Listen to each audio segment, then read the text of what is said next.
Mga kasama! Nilulusob tayo! May sunog mga kasama! Sinusunog tayo! Gumising kayo! Tinutupok na ng apoy ang mga bahay natin! Diyos ko anak! Sinusunog na mga tauhan ni Benito ang bahay natin! Itigil nyo yan! Nakikiusap ako! Huwag niyo sunugin ang bahay ng mga tao!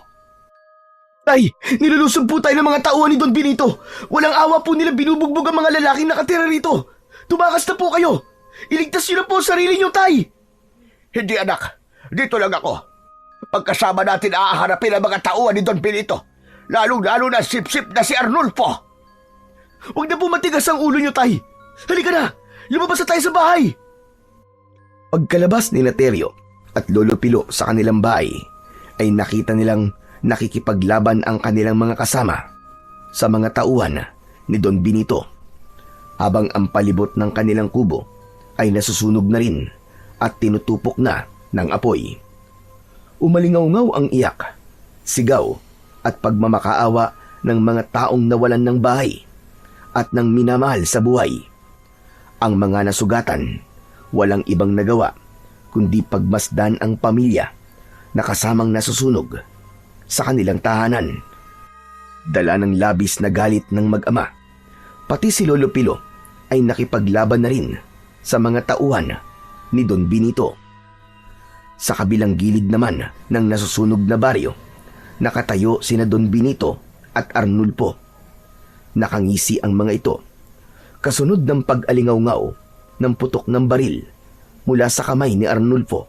Subalit walang gustong tumigil. Para bang wala nang pakialam sa buhay nila ang mga tao. Ang mahalaga para sa kanila ay maipagtanggol ang kanilang mga karapatan sa bahay at lupa na pilit na inaangkin ng hasyendero na si Don Benito. Sige! Ubusin niyo mga bahay ng mga walang yan! Sunugin niyo at wala kayong ititira! Nakita ni Terio si Don Benito. Sumisigaw habang nakatayo. Masayang masaya ito na nakatingin sa kanila.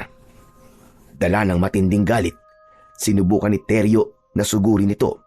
Ngunit niyakap siya ng kanyang ama na si Lolo Pilo para pigilan sa balak niyang gagawin. Lalo pa at nakatutok sa kanila ang hawak na baril ni Arnulfo. Lumapit ang mga ito sa nagpupumiglas na si Terio. Bitiwan mo ako, Tay! Papatayin ko ang hayop na yan! Lalong-lalo na si Don Benito! Papatayin ko siya! Terio, wag! Wag! Wala tayong laban sa kanila, anak. May mga baril sila at marami ang kanyang tauhan. Pero hindi nagpapigil si Terio. Nagpumigla siya sa pagkakahawak ni Lolo Pilo. Akma na sanang susuntukin niya si Don Benito nang itutok nito ang hawak na baril sa kanyang noo. Kaya naman, ginawa ni Lolo Pilo ang lahat para mahawakan ng maigpit ang kanyang anak. Halos mabaliw na siya sa sobrang pag-aalala na baka biglang kalabitin ni Don Benito ang gatilyo ng baril. Sige! Ituloy mo! Ituloy mo! Subukan mo, Terio!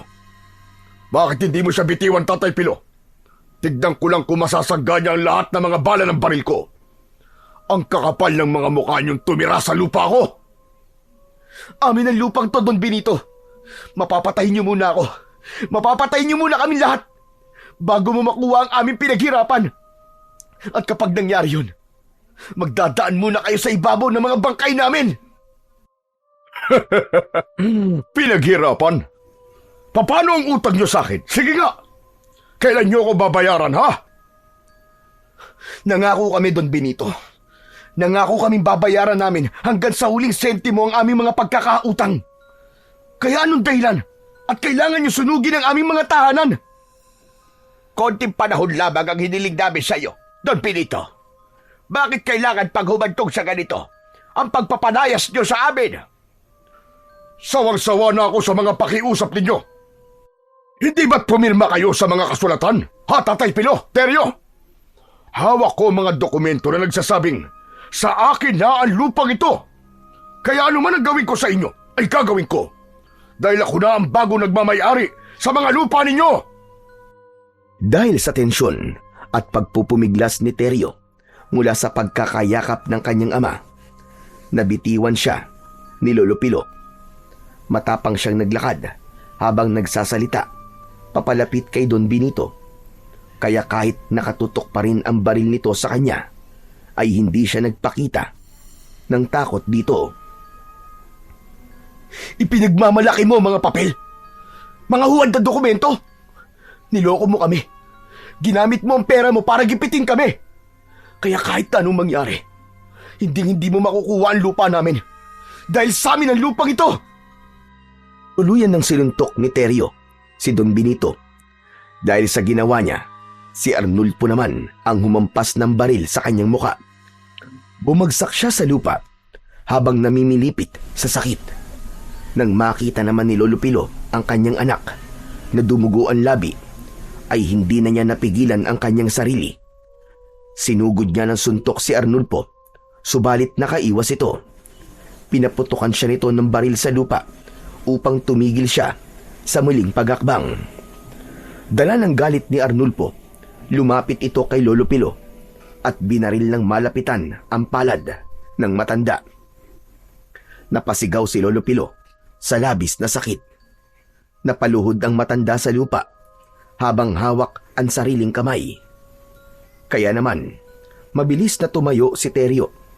Hinarap niya si Arnulfo para ipagtanggol ang kanyang ama. Subalit muling umalingaw-ngaw ang putok ng baril mula sa hawak ni Don Benito. Mas lalo nitong itinutok ang baril sa mag-ama. Kung mahalaga sa inyo ang buhay nyo at ang buhay ng mga kasama mo, Teryo, aalis kayong lahat dito bago sumikat ang araw. Dahil kung hindi na rin kayo sisikatan ng araw. Sige mga kasama, sunugin ang lahat ng mga bahay rito. Wala kayong ititira, kahit isang haligi sa mga tahanan nila. Gusto kong maalala ninyong lahat ng pagkakautang nyo sa akin ay dapat ninyong pagbayaran. Kayo na nga may atraso. Kayo pa may ganang magmatigas. Sige, sunugin ninyo. Siguraduhin ninyong sunog lahat. Anak, tara na. Umalis na tayo rito. Wala na tayong magagawa. Tinutupok na ng apoy ang bahay natin. Inilalayan ni Pilo ang kanyang anak at lumayo sa nasusunog nilang bahay. Kasama nila ang mga taong nawalan din ng tirahan, pamilya at lupa na tuluyan ng inangkin ng isang ganid na asyendero na si Don Benito. Ni isang dokumento ay wala silang pinirmahan. Niloko sila ni Don Benito at nagpanggap na mabuting tao. Nag-alok ng tulong bilang pagpapakita ng pakikisama sa kanila. Kinuha ang kanilang loob. Nagtiwala sila at pumayag na gamitin ang ipinahihiram nitong salapi. Ngunit sa huli pala, nahulog lamang sila sa isang patibong. Alak pala nitong kunin ang kanilang mga lupain. Pagkatapos ng eksenang yon, nilisan ng mga tauhan ni Don Benito ang baryo ng San Sebastian habang humahalakhak ng malakas. Wala na silang nagawa kundi ang umalis sa lugar na yon. Wala silang nadalang gamit kundi ang suot lamang nilang damit. Habang si Lolo Pilo, tahimik na naglalakad, tinitiis ang sakit ng nabutas niyang kamay. Saka lang din naalala ni Teryo ang nangyari sa kamay ng kanyang ama. Tay, may sugat po kayo. Pasensya na po. Hindi ko po napigilan kanina si Arnulfo. Magbabayad talaga sa akin ang hayop na yon. Lalong-lalo na si Don Benito. Anak, wag mo akong alalahanin. Ayos lang ako. Ituloy lang natin ang paglalakad. Saka na lang natin ito gamutin pag dumating na tayo sa bago nating lilipatan. Saglit lang po, tay. Pupunit lang ako ng tela sa laylayan ng damit ko at itatali ko po sa kamay nyo para hindi kayo maubusan ng dugo. Agad na pumunit ng damit si Teryo at itinali yon sa sugat ng kanyang ama. Pagkatapos ay ipinagpatuloy na nila ang paglalakad. Hanggang sa humantong sila sa gitna ng kagubatan na kung saan ay napapalibutan sila ng mga nagtataasan na puno ng balete. Inilingan nila ang kanilang paningin sa paligid upang maghanap ng lugar na pagtatayuan ng kanilang bagong bahay. Mga kasama, pansamantalang dito muna tayo magpapahinga. Gagawa tayo ng mga bago nating tahanan. Pagkatapos, ang ibang mga kalalakihan ay hahanap ng makakain natin. Ang iba naman ay magpuputol ng kahoy para sa mga haligi. Ikaw naman, Tay, magpahinga muna kayo at magpapakuha muna ako ng gamot para sa inyo. Ayos lang naman ako, anak. Unahin mo muna ang pagpapatayo ng bahay para makapagpahinga tayo ng maayos. Kayong lahat, kapag natapos na tayong gumawa ng bahay, tulong-tulong naman tayo sa paggawa ng mga pana at mga palaso para hindi na maulit ang mga nangyari kanina. Ipagtatanggol na natin ang ating mga sarili. Kung ano man ang binabalak mo, anak, ang mabuti pa ay huwag mo nang ituloy. Kesa ang marami na naman ng buhay ang malagay sa panganib. Hindi, Tay. Hindi na po ako papapigil sa inyo. Matagal na akong nagtiis. Nakinig ako sa inyo. Pero ngayon, Tay, lalaban na po ako. Lalaban na kaming lahat. Mga kasama, dumating na tayo sa hangganan ng pagtitiis.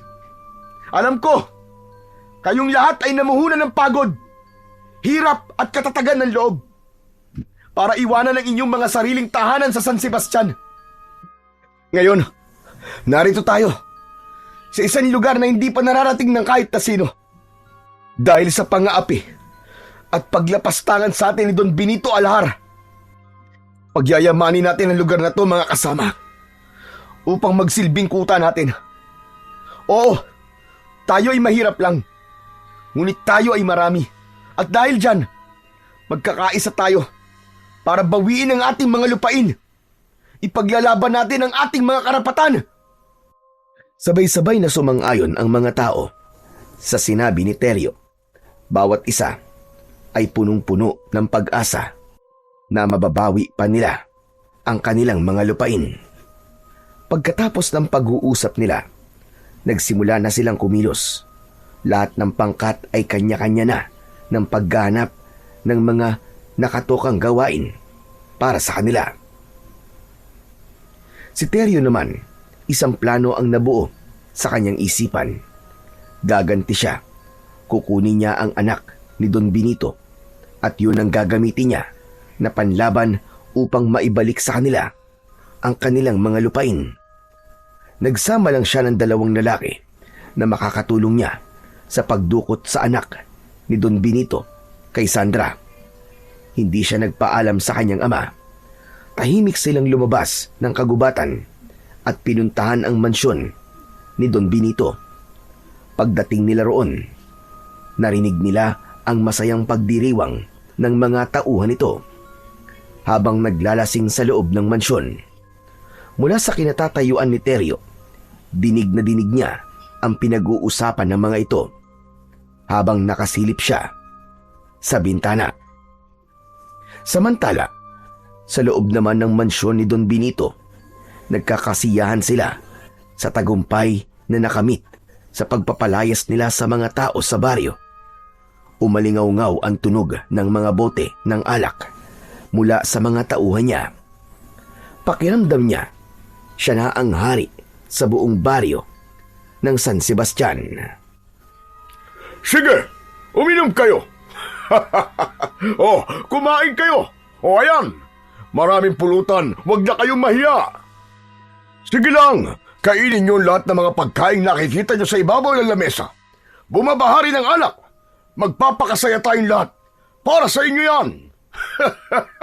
Dahil sa wakas, sa akin na ang lupang yon. Mga kasama, masarap talagang lasapin ang tagumpay. Mabuti na lamang at natauhan ng mga walang niyang magsasakang yun, di ba? Kung nakipagmatigasan pa sila sa akin, marahil pinaglalamayan na sila ngayon.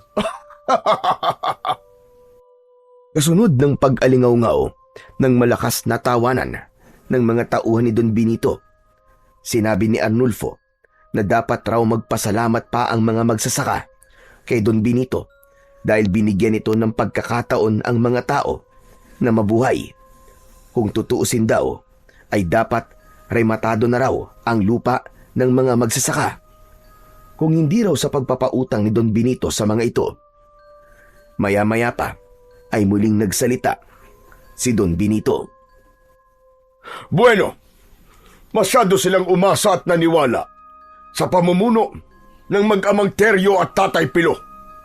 Pinagbibintangan nila ako na pineke ko raw ang kanilang mga titulo at kasulatan. Legal ang mga pinangahawakan ko ng mga dokumento. Wala silang ebidensya na magsasabi na peke ang mga dokumento ko. Malinaw ang kasulatan na nilagdaan nila na may tinanggap silang pera mula sa akin. Kahit pa makarating sa husgado, wala silang katibayan na inagaw ko ang kanilang mga lupain, hindi ba? Habang nagkakasiyahan sina Don Benito at ang mga tauhan nito, dinig na dinig naman ni Sandra mula sa loob ng kanyang kwarto ang mga pinag-uusapan ng mga ito. Kung ano ang ginawa ng kanyang asawa sa mga kaawa-awang magsasaka. Parang pinupukpok ng maso ang kanyang dibdib dahil sa labis na pag-aalala para kay Teryo, ang lalaking una niyang minahal. Ngunit wala siyang magawa. Isa siyang bilanggo sa mansyon ng malupit niyang asawa. Kabayaran siya sa pagkakautang ng kanyang mga magulang. Alam niya na hindi ang lupa ang dahilan kung bakit galit na galit ang kanyang asawa kay Teryo. Iyon ay dahil sa mortal na magkaaway ang dalawa sa puso ni Sandra. Maya-maya pa ay bigla niyang narinig ang malakas na iyak ng kanyang anak na si Ulap. Nang mga sandaling yun, si Teryo ay tahimik na umakyat sa balkonahe ng mansyon. Habang hawak ang espada, ay pumasok siya ng palihim sa loob ng kwarto ng anak nina Don Benito at Sandra.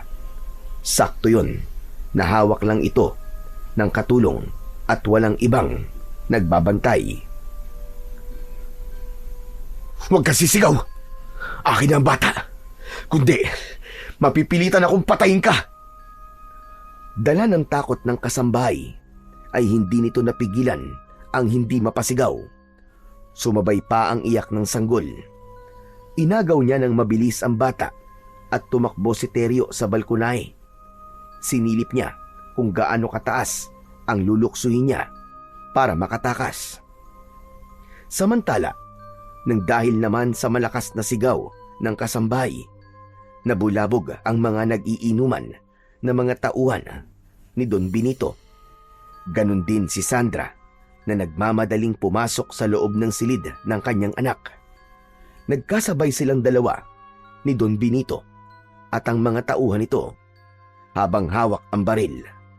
Nang makita nila ang kasambahay na umiiyak at nagsisisigaw, ay agad na nagtanong si Don Benito. Anong nangyari? Sinagot ng katulong ang tanong ni Don Benito at sinabing kinuha ni Teryo ang anak ng mga ito. Halos mawalan ng malay si Sandra dahil sa labis na pag-aalala. Si Don Benito naman ay galit na nagmamadaling hinabol si Teryo na nakita nitong tumalon pababa ng balkonahe. Inaulanan nito ng bala ng baril si Teryo habang karga si Ulap. Para bang wala itong pakialam kung tamaan ng bala ang anak ni Sandra. Gumanti naman ng pana ang dalawang kasama ni Teryo, kaya nakapatay ang mga ito ng dalawang tauhan ni Don Benito. Narinig ni Teryo na hinabol sila ng putok ng baril, kaya sinikap niyang protektahan ang bata. Kaya hanggang pagpasok nila sa madilim na bahagi ng kakawyan, ay hindi na sila nakaganti ng pag-atake. Mas inuna niyang makaalis sa lugar na yon upang hindi masaktan ang bata. Samantala, sa mansyon naman ay takot na takot si Sandra nang marinig niya ang putok ng baril mula kay Don Benito. Benito, wag! Huwag mo silang paputukan ng baril! Nakikiusap ako! Baka tamaan ang anak ko!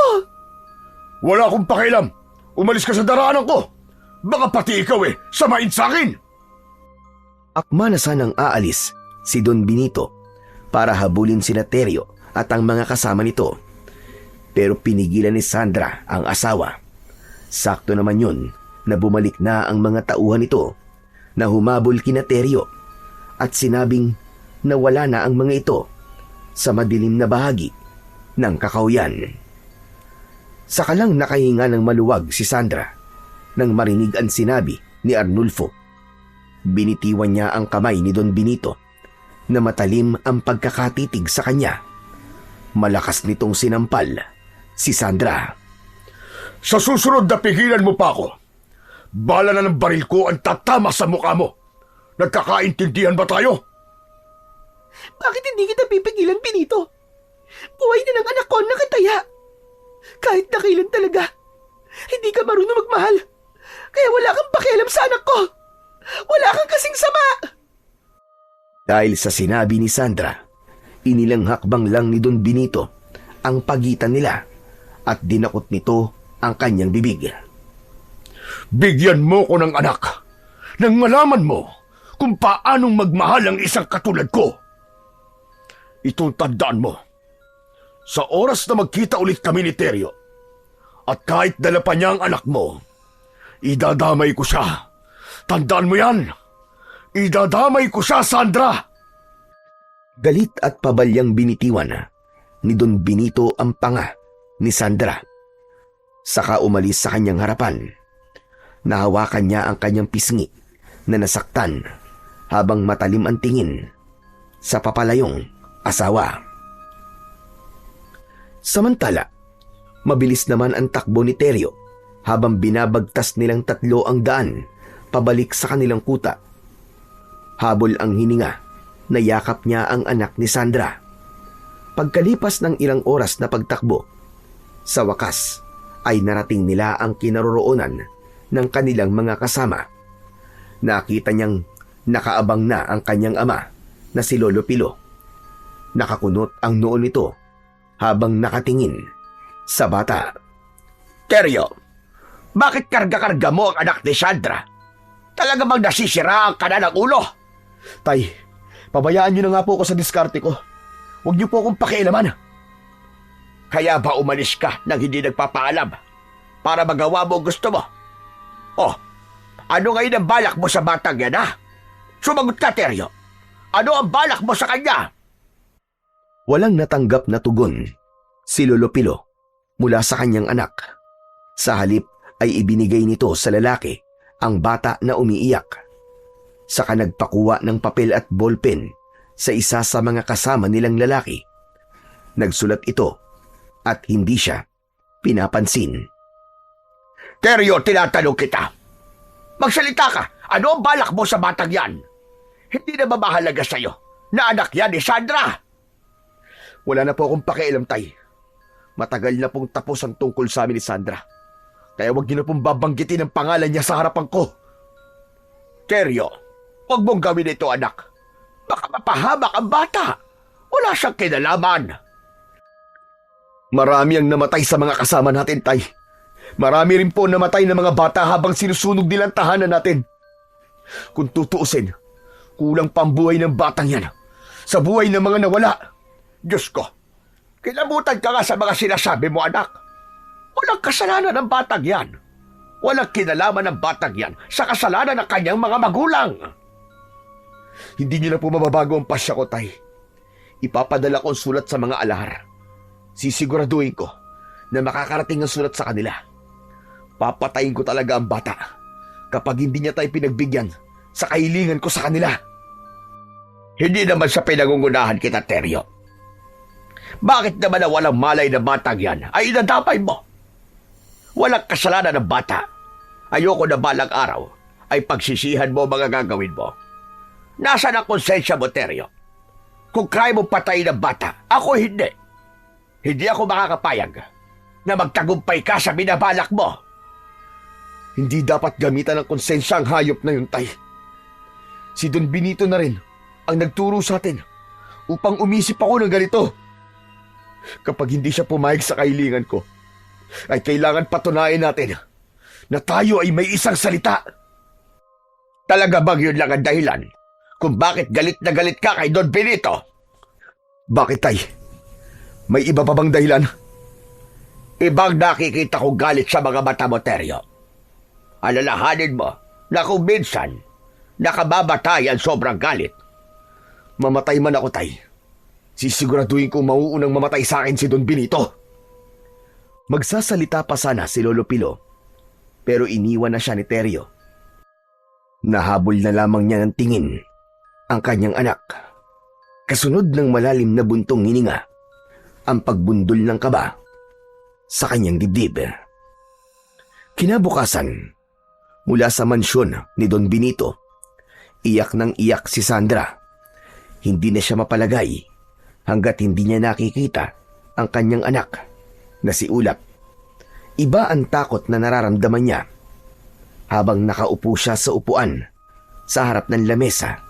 Ay wala ring tigil si Don Benito sa pagmumura sa kanya. Pabalik-balik ito sa harapan niya habang nagmumura. Tama na nga kakaiyak mo, Sandra. Nakakabingi na ang boses mo. Kung meron ba dapat sisihin sa nangyari kagabi, ay walang iba kundi ikaw.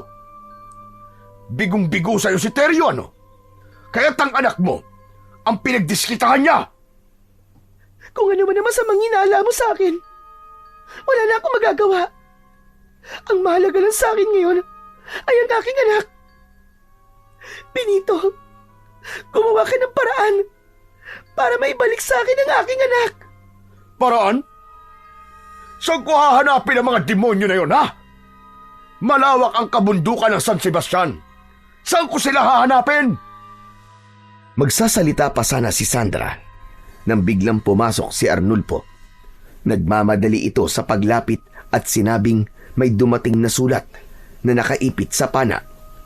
Nasa labas daw yun ng bakuran ng mansyon.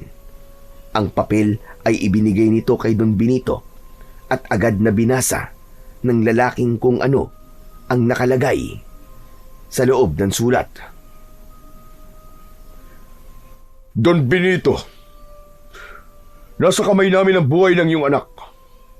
Kapag hindi mo na ibalik sa amin ang lupang inyong kinamkam, papatay namin siya. Ang kasagutan mo ay iwanan mo sa panang ipinadala ko. Kapag hindi kami nakatanggap ng sagot sa loob ng 2 araw, huwag mo nang asahan na buhay pa ang inyong anak. Umalingaw-ngaw ang sigaw ni Don Benito sa labis na galit. Bumunot ito ng baril at nagpaputok ng 3 beses. Dahil sa reaksyon ng lalaki, nag-alala si Sandra sa laman ng sulat, kasabay ng pagmumura at pagsasalita ni Don Benito. Anong akala niya sa akin? Hindi ako isang tao na madaling takutin. Hindi! Sabay lapit ni Don Benito sa bintana. Dinampot naman ni Sandra ang nilamukos na papel ng kanyang asawa at binasa ang sulat. Nag-alala siyang lumapit sa asawa na nanginginig sa labis na galit. Benito! Benito, papatayin nila si Ulap! Ibigay mo na ang kanilang kahilingan! Sige na! Ano? Naluloko ka na ba? Gusto mo sumuko ko sa mga walang yang yon? Katumbas ba ng mga lupain yon? Ang buhay ng aking anak, Benito! Sadyang sa kanilang lupa. Alam mo, nagipit lamang sila, kaya nangutang sila ng pera sa'yo. Alalahanin mo, nangako ka sa akin na hindi mo kami pababayaan. Kaya ako sumama sa'yo at pumayag na manatili sa piling mo ay dahil sa anak kong si Ulap. Kung mawawala siya, ay mas gugustuhin ko na lamang din na mamatay. Benito, bakit hindi mo nalang sila pagbigyan sa kanilang mga kahilingan? Sandali nga. Pinapanigan mo ba mga magsasakang yon, ha, Sandra? Pinapanigan mo si Teryo? Ang magamang yon? Ang pinapanigan ko ay ang katarungan. Lahat man ng ating kayamanan ay hindi ko ipagpapalit sa buhay ng aking anak. Tumigil ka! Makinig ka, Sandra. Gawin na nila ang lahat ng gusto nilang gawin sa iyong anak. Pero kahit kailan, hindi ako susuko sa kanila. Lalong-lalo na kay Teryo. Naiintindihan mo? at hindi ko ibibigay sa kanila ang kanilang mga hinihingi. Manigas sila! Sabay talikod at alis ni Don Benito sa harapan ni Sandra. Hindi na nahawakan ni Sandra ang kamay ng asawa dahil mabilis na itong nakaalis. Umagos na lamang ang masaganang luha sa kanyang mga mata at napakapit sa kanyang braso. Sinubukan pa rin niya na habulin ito hanggang sa labas ng kanilang bahay. Nagmamadali siya sa pagakbang dahil nakita niya itong sumakay sa sasakyan. Benito! Benito, saan ka pupunta? Nakikiusap ako. Huwag mong idadamay ang anak ko! Tuluyan ng nabingi sa katahimikan ng paligid si Sandra. Nang umandar papalayo ang sasakyan, nanginginig ang kanyang katawan at nangihina ang tuhod na napaluhod siya sa lupa. Diyos ko! Huwag niyo pong hayaan na merong mangyaring masama sa anak ko. Kailangan ko siyang mahanap. Kailangan kong makausap si Teryo bago pa mahuli ang lahat. Magulo ang isip na umalis si Sandra sa mansyon. Sinamantala niya ang pagkakataon na wala ang kanyang asawa. Inahak niya ang daan papunta sa baryo ni Teryo at Lolo Pilo. Subalit wala siyang nadatnan doon maliban sa mga sunog na bahay at gamit ng mga taong nakatira doon. Mas lalong bumundol ang kaba sa kanyang dibdib nang makitang wala na roon sina Teryo at Lolo Pilo. Tumungo siya at sinundan ang mga bakas ng paa papasok sa loob ng kagubatan. Wala na siyang pakialam kahit saan pa siya makarating. Ang mahalaga, maabutan niyang buhay ang kanyang anak na si Ulap. Umagos ang masaganang luha sa kanyang mga mata habang tinatahak ang daan. Inabot siya ng halos 1 oras sa pagsunod sa bakas ng mga paa na nagsilikas na mga tao hanggang sa makarating siya sa gitna ng kakawyan. May mga kubo na bagong tayo na nakita niya mula sa hindi kalayuan. Si Lolo Pilo ang unang nakakita sa kanya, kasama ang ilang kalalakian na may hawak na mga pana at itinutok yun sa kanya. Nilapitan siya ni Lolo Pilo. Sandra, ano ginagawa mo rito? At sino kasama mo? Ako lang po nagpunta rito. Tatay Pilo, si Teryo gusto ko siya makausap. Nasaan siya? Pakiusap, dalhin mo ako sa kanya. Sige na po, parang awa niyo na. Nasaan ang anak ko? Parang awa mo na, Tatay Pilo. Dalhin mo ako sa kanya. Kitang-kita ni Lolo Pilo ang takot sa mga mata ni Sandra. Bigla siyang nakaramdam ng awa para rito. Kaya't wala na siyang nagawa kundi ang dalhin nito sa kinaroroonan ng anak niyang si Teryo. Samantala, habang tumutulong si Teryo sa pag-aayos ng dingding ng kanyang bahay, ay narinig niya ang mga yabag papalapit sa kanyang kinaroroonan. Kasunod ng boses ni Lolo Pilo. Teryo, si Sandra, nandito siya. Ha? Teka. Paano niyang natunto ng lugar na to? May kasama ba siya, Tay? Wala, anak. Halatang mag-isa lang siya nagpunta rito. Tingin ko, naglakad lang siya dahil sa marumi ang laylayan ng kanyang damit.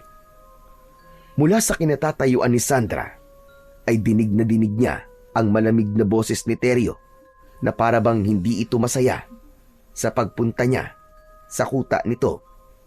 Parang may kung anong kutsilyo ang tumusok sa kanyang dibdib sa pagbabagong yun ng lalaking dati niyang minahal.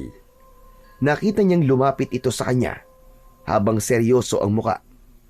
Hinawakan siya ni Teryo sa kanyang balikat habang punong-puno ng pag-aalala ang mga mata. O Sandra, bakit ka pa nagpunta rito?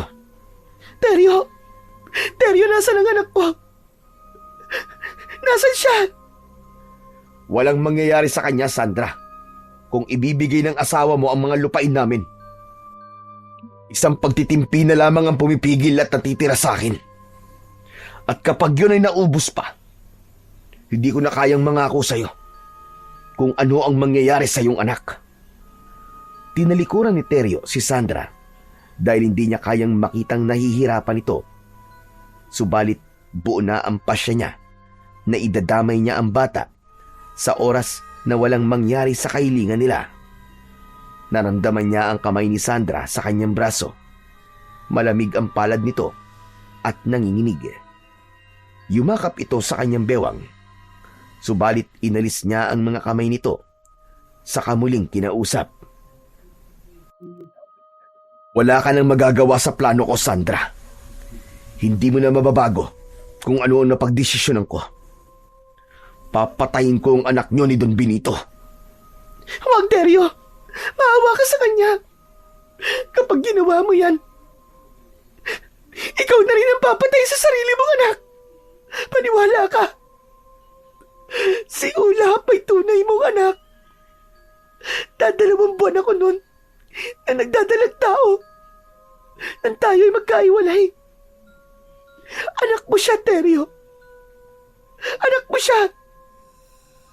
Simula na mapangasawa ko si Benito, kahit na kailan, ay hindi ka nawala sa puso ko. Lalong-lalo na nang makita ko ang mukha ni Ulap. Sapat na sigurong patunay ng gabing itinakas mo siya. Hindi ba't pinaulan ng kanya ng bala kahit karga mo si Ulap? Teryo, hindi siya ang tunay na ama ng anak ko, kundi ikaw. Parang binungusan ng malamig na tubig si Teryo nang marinig ang sinabi ni Sandra. Wala siyang kaalam-alam na anak niya si Ulap. Sinundan pa yon ng paliwanag ni Lolo Pilo na hindi na rin nakatiis sa nakikitang pagtitiis at paghihirap ni Sandra. Teryo, anak, totoo ang sinabi ni Sandra. Alam ko na anak mo si Ulap. At totoo ko siyang apo. Kaya nga ganun na lamang ang pagpapatigil ko sa iyo. Nasaktan mo si Ulap. Dahil siya talaga ay iyong anak. Sariling dugot laman mo.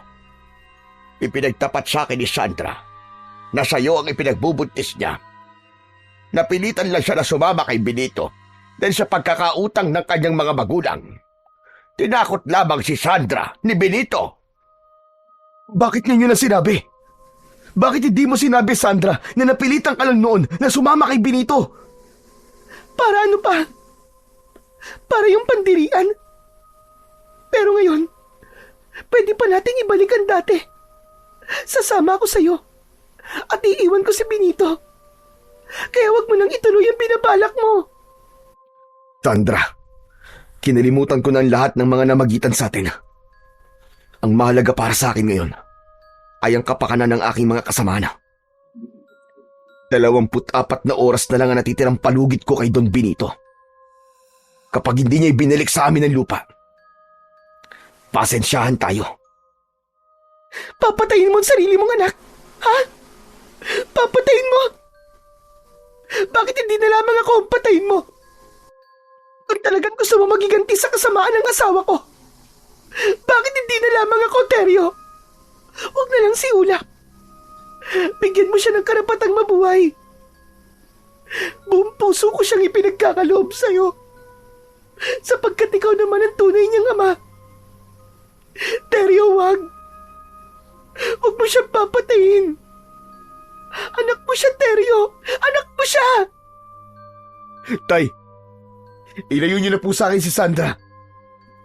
Ayoko na siyang makausap. Huwag, Teryo. Huwag mo gawin sa akin to. Sasama ako sa'yo. Nakikiusap ako. Kung papatayin mo ang anak ko, isama mo na lang ako. Gamitin mo akong pananggalang kay Benito para ibalik niya sa inyo ang inyong mga lupa. Sige na po, Tay. Paalisin niyo na po ang babaeng yan sa harap ko. Ayoko na siyang makita. Mahal kita, Teryo. At kahit na anong mangyari, hindi ako aalis na sa poder mo. Kung mamamatay ka, kasama ng anak ko, ang mabuti pa, mamatay na rin ako. Wala na ngang nagawa pa si Teryo nang tumakbong papalapit sa kanya si Sandra at mahigpit na yumakap sa kanya.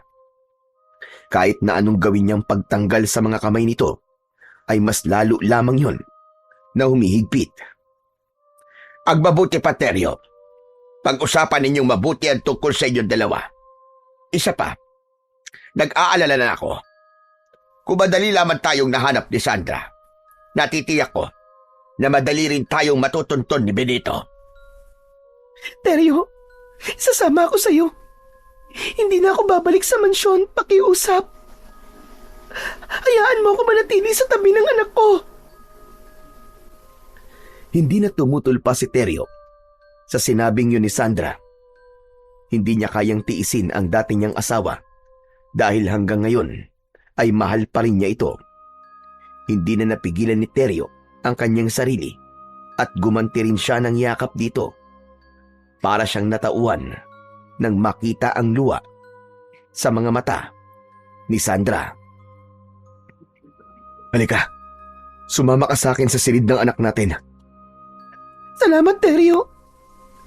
Kung ganun, hindi mo na ba gagamitin ang anak natin sa paghihiganti mo kay Benito? Hindi na, Sandra. Patawarin mo ko. Hindi ko sinasadyang masabi yon sa anak natin. Nabigla lamang ako at nagpadala sa aking emosyon.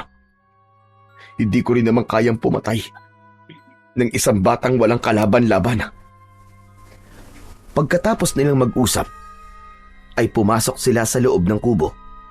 Nakita ng dalawa na mahimbing na natutulog si Ulap. Naluluwa naman na niyakap ni Sandra ang kanyang anak. Ganon din si Teryo na hindi na napigilan ang sarili sa labis na kaligayahan. Nang mga sandaling yon ay masaya si Lolo Pilo nang makita sina Sandra at Teryo sa loob ng bahay. Sana hindi na matapos ang araw na yon na makitang muling naging masaya ang dalawa kasama ng kanyang apo na si Ulap. Pagsapit ng gabi, habang nagpapahinga na sina Teryo, Sandra at Lolo Pilo, umalingaw-ngaw sa labas ang malakas na boses ni Don Benito. Napabalikwas ng bangon si Teryo at agad na dinampot ang espada. Habang sina Lolo Teryo at ang iba pang mga kasama nila ay nagsipaghanda na rin ng mga pana. Teryo, anak, ito na nga ba sinasabi ko? Natunto na tayo ni Benito. Tama ako sa inala ko. Sana pala, umalis na kagad tayo dito kanina. Nakahanda ako, Tay. Lalaban na kami kagaya na napag-usapan. Ipagtatanggol na namin ang karapatan nating lahat.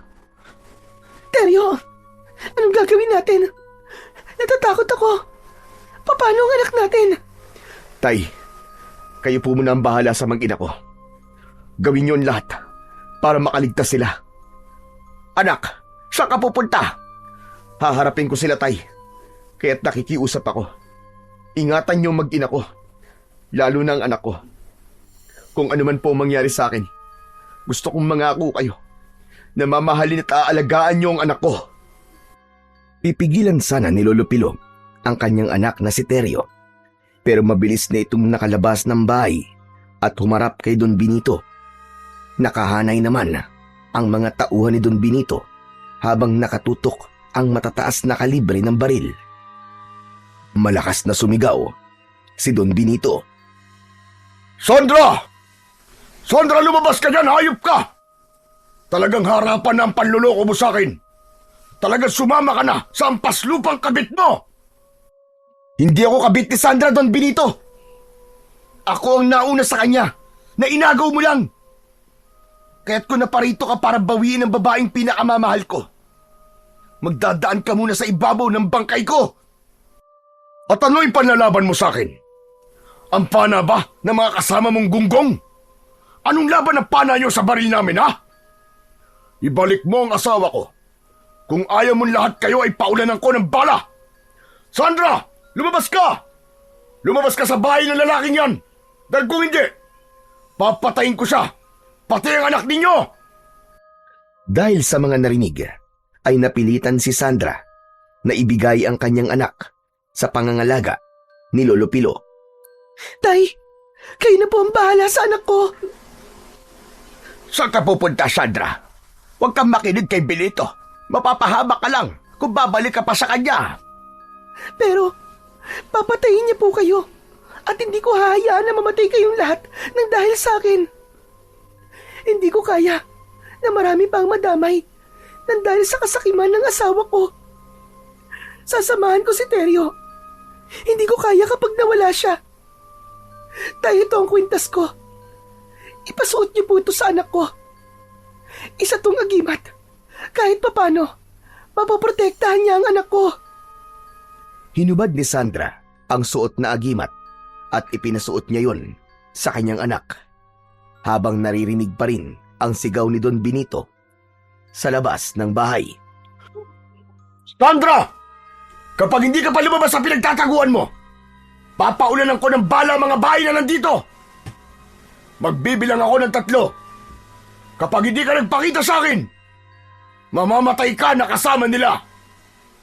1, 2! Hindi na hinintay ni Sandra na umabot pa ng 3 ang bilang ni Don Benito. Lumabas na siya ng bahay pagkatapos yakapin ng anak.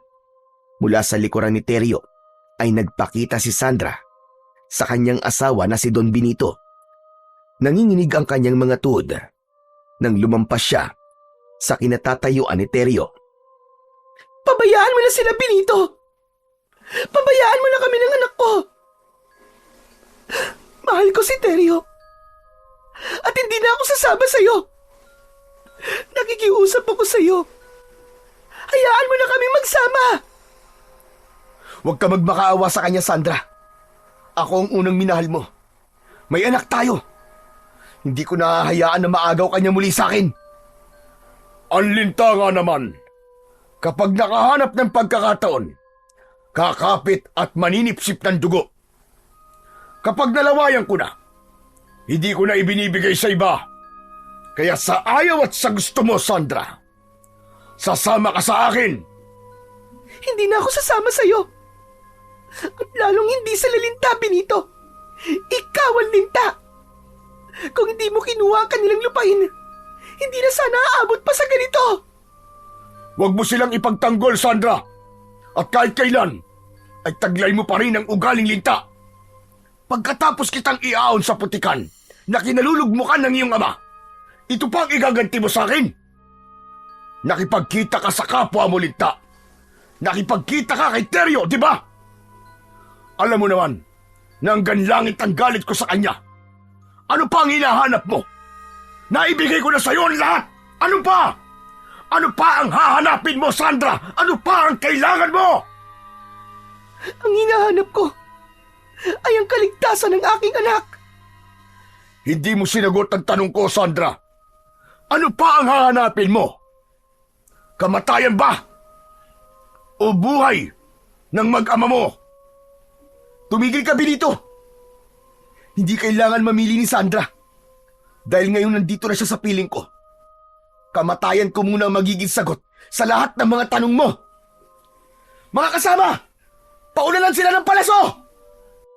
Agad na kinuha ni Teryo ang kamay ng asawa na si Sandra at inilayo sa labanan ng kanilang mga kasama. Saka bumalik si Teryo at nakipaglaban sa mga tauhan ni Don Benito, habang si Sandra naman ay nanatiling nakatago sa likod ng puno. Panay ang sigaw niya dahil sa labis na pag-aalala para kay Teryo.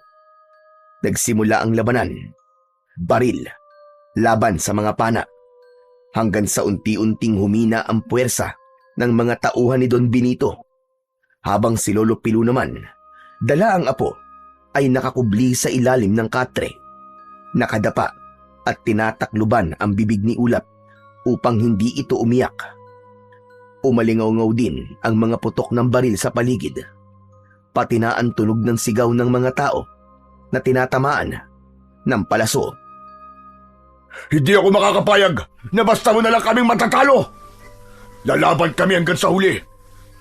Sige mga kasama, paunalan sila ng mga bala ng baril. Paputukan silang lahat. Patayin sila! Sumuko na kayo! Dahil wala na kayong magagawa. Mababawi na namin ang lupang kinuha mo sa amin, Don Benito! Habang nagpapalitan ng putok ng baril at palaso sa magkabilaang panig, mula sa kinatatayuan ni Sandra ay nanlaki ang kanyang mga mata nang makita ang pagbabagong anyo ni Don Benito. Naging isang baboy ramo ito na agad na sumugod sa mga kasama ni Teryo. Maging si Teryo ay hindi inaasahan na ang kanilang kaharap ay mga aswang pala na matagal nang pumapatay noon sa mga kapwa nila magsasaka. Parang impyerno ang eksenang yun. Nang makita niya ang pagpunit sa katawan ng mga tao gamit ang mahaba nitong mga kuko, ni hindi na nagamit ang pana dahil mas inuna ng mga ito na tumakas. Ngunit hindi lang si Don Benito ang naging aswang ng mga sandaling yon, kundi pati na rin ang mga tauhan nito. Ang putok ng baril ay napalitan ng sigaw ng mga tao habang humihingi ng tulong kay Teryo. Mga kasama! Magsiatras kayo! Mga aswang ang kalaban natin! Tumakas na kayo! Mga aswang sila! Atras, mga kasama! Hinanap ng paningin ni Teryo si Sandra at nang magtama ang kanilang paningin ay sumigaw si Teryo. Sandra! Tumakas ka na! Iligtas mo ang anak natin! Magpakalayo-layo na kayo! Bilisan mo! Hindi na natapos ni Teryo ang iba pa niyang sasabihin nang lumundag sa kanyang harapan ang aswang na si Don Benito. Nakangisi itong tumutulo pa ang malapot nitong laway na may bahid pa ng dugo mula sa kinain nito. Mapulang-mapula ang mga mata na nakalabas ang malalagari nitong mga pangil. Sinabi ko naman sa'yo, Teryo, hindi mo kami matatalo. Kung hindi rin naman mapupunta sa akin si Sandra, pareho ko kayong papantayin, kasama ang anak ninyo. Hindi ako makakapayag na saktan mo, mag-ina ko. Ikaw lang at ako ang maglalaban. Matirang matibay. Katapusan mo na! Tumugod si Teryo. Hawak ang espada. Papalapit sa nakabaluktot na halimaw na si Don Benito. Naiwasan nito ang unang pag-atake ni Teryo. Subalit gumanti ito sa pamamagitan ng pagkalmot sa kanyang dibdib. Naramdaman niya ang sakit mula sa kanyang sugat, ngunit hindi siya natinag. Muli siyang umatake ng taga kay Don Benito, habang ang maririnig sa paligid ay ang tunog ng nagkikiskisan na kuko at espada. Sa muling pagtaga ni Teryo ng espada sa aswang, nasalag na yon ni Don Benito at ubod lakas nitong isinaksak ang kuko sa tiyan ni Teryo. Sabay hila, kasama ang laman loob ni Teryo. Ramdam na ramdam niya ang pag-iinit ng kanyang katawan, habang ang pagbulwak ng dugo sa kanyang sugat ay sumabay sa pagsuka rin niya ng dugo. Napaluhod siya sa lupa na walang ibang salitang lumabas sa kanyang bibig, kundi ang pangalan ni Sandra at ang anak niya na si Ulap. Pagmasdan niyong lahat! Pagmasdan niyo kung paano ko kakainin ang katawan ng pinuno niyo na si Teryo. Sandra, alam kong nakikita mo ko. Tignan mo kung ano ang gagawin ko sa katawan ng pinakamamahal mong lalaki! Mula sa pinagtataguan ni Lolo Pilo, kitang-kita niya ang nangyari sa kanyang anak, kung paanong nilantakan ng aswang na bangkilan ang katawan ni Teryo. Luray-luray na sinibasig ni Don Benito ang laman at dugo ng kaawa-awa niyang anak. Nagtama ang kanilang paningin ni Sandra na halos mabaliw sa nakitang pagpatay sa dating mahal na si Teryo. Sinenyasan siya nito na kahit na anong mangyari ay wag na wag itong magpapakita kay Don Benito. Nang matapos si Don Benito sa pagpatay kay Teryo, ay ipinahanap nito si Sandra sa mga tauhan nito habang naiwan itong nakatayo sa paanan ni Teryo. Matagal ako nagtiis na wag tumikim ng karne ng tao. Pero ngayon na nalasahan ko na naman ang sarap ng karne nyo. Hindi na ako magtitiis pa. Kung nasaan ka man ngayon, Sandra, Hahanapin kita at ibabalik kita sa aking mansyon! Pagkasabi nito ay umalis na si Don Benito. Naiwan ang nagkalat na katawan ng mga tao sa buong lugar na yon ng kagubatan. Hindi alam ni Sandra kung paano lalapitan ang katawan ni Teryo. Parang hindi niya kayang makita ang dating asawa. Teryo! Diyos ko! Bakit niyo po hinayaan na mangyari ito sa kanya? Hindi ko man lang siya nakasama ng matagal. Nanginginig ang katawan na nilapitan ni Sandra si Teryo. Si Lolo Pino naman na dahan-dahang humahakbang papalapit sa anak habang nakataklob ang palad sa bibig nito. Samantalang si Sandra, yakap-yakap na ang katawan ni Teryo. Walang pakialam sa dugo na dumikit sa katawan nito. Teryo, mahal ko. Patawarin mo ko. Hindi kita nailigtas. Wala akong nagawa. Patawarin mo ko, mahal ko. Ang anak ko! Wala na ang anak ko! Sandra, si Teryo, wala na siya! Pinatay siya ng hayop na Don Benito na yon! Tatay Pilo, ano na pong gagawin ko? Ano na pong gagawin natin? Pagkalipas ng ilang minuto na pagluluksa nila sa pagkamatay ni Teryo, tumayo si Lolo Pilo habang yakap ang apo.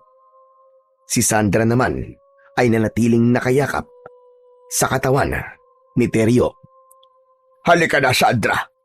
Umalis na tayo rito. Baka bumalik pa si Benito. Umalis na po kayo, Tatay Pilo. Dito lang po ako sa tabi ni Teryo. Ako na po maglilibing sa kanya. Dito man lang, may paramdam ko sa kanya na mahal ko siya. Lakasan mo ang loob mo, Sandra. Tibayan mo ang dibdib mo. Iwanan niyo na po muna ako dito, Tatay Pilo. Kayo na po ang bahala sa anak ko. Ipaghihiganti ko muna ang pagkamatay ni Teryo. Ako na lang ang maghihiganti para sa anak ko, Sandra. Mas kailangan ka ni Ulap. Kailangan niya ng ina. Habang pinipilit ni Lolo Pilo na alalayan na tumayo si Sandra, hindi talaga ito umalis sa tabi ni Teryo. Maya-maya pa ay narinig nila ang yabag ng paa ng mga aswang. Kaya naman, mas lalong nilakasan ni Lolo Pilo ang paghila kay Sandra. Tara na, Sandra. Sige na, umalis na tayo. Nariyan na sila. Hindi po ako natatakot sa kanila, Tatay Pilo. Sige na po, ilayo niyo na ang anak ko. Dahil hindi ako makakapayag na hindi pagbayaran ni Benito ang ginawa niya kay Teryo. Sige na, umalis na kayo, Tatay Pilo. Iwanan niyo na ako rito. Halos patulak siyang ipinagtabuyan ni Sandra, kaya wala na siyang nagawa kundi ang iwanan ito. Nang makalapit ang mga aswang na bangkilan, ay saktong nakalayo na rin at nakapagtago si Lolo Pilo sa likod ng puno. Kitang-kita niya kung paanong kinaladkad ni Don Benito si Sandra nang maabutan itong nasa tabi ni Teryo. Nagtataka siya na nagpabaya si Sandra at sumama ng walang imik sa lalaki. Ngunit iba ang nararamdaman niya. Alam niyang may pinaplano si Sandra. Nahabol na lamang niya ng tanaw ang mga ito hanggang sa mawala sa kanyang paningin. Nang masigurado niya na wala na ang mga aswang, sa kanya nilapitan ang kanyang anak. Ipinasok niya ang lahat ng katawan ng mga namatay sa loob ng bahay. Saka sinindihan. Hindi siya umalis hanggat hindi natutupok ng apoy ang bahay. Pinagmasdang mabuti ni Lolo Pilo ang apo na si Ulap habang mahimbing pa rin itong natutulog. Isinusumpa ko, apo ko, sa harap ng katawan ng mga tao na pinatay ng mga aswang. Hindi tayo titigil hanggat hindi natin nakakamit ang hustisya para sa iyong ama.